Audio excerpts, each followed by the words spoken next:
राधे राधे, जय श्री कृष्ण। आज मैं आपको एक बहुत ही बेहतरीन संध्या गीत सुनाऊंगी। इस गीत में आम के पेड़ के महत्व के बारे में समझाया गया है। जो दूल्हा है वो आम की डाली तोड़ देता है तो उसकी दुल्हन इस आम को कैसे मना रही है, इस पेड़ को, वो इस गाना में बताया गया है। धन्यवाद। राजा दुआरवा, ये राजा दुआरवा, ये आमावा के गछिया, काहे रौड़ी आमा हो मौरल डढ़िया, काहे रौड़ी आमा हो मौरल डढ़िया।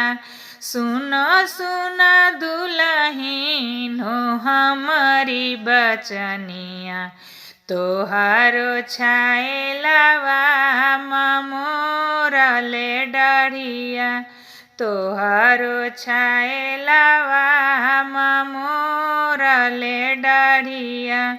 हाथे सिन्होरावा, ये हाथे सिन्होरावा, ए खोइछा दुभी पानावा, चलेली दुल्हनिया दे आम मनावे, चलेली दुल्हनिया दे आम मनावे। सुनु सुनु आमा हो हमारी बचनिया, हम चली आइला छाएला जी के चोरिया, हम चली आइला छाएला जी के चोरिया। जरा तोरा आमा हो बगिया रोपइबा, डाली तोरा आमा हो हरसी गरइबा, डाली तोरा आमा हो हरसी गरइबा। पाती तोरा आमा हो ओमा में लिखइबा, काठी तोरा आमा हो हवन करइबा, काठी तोरा आमा हो हवन करइबा।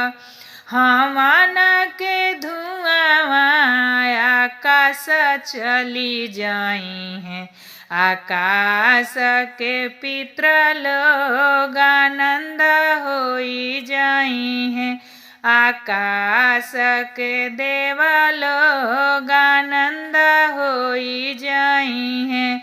हुमावा के धुआं आकाश चली जाई हैं, हमारो ता पितर लोग आशीष देई दी हैं, हमारो ता पितर लोग आनंद होई जाई हैं।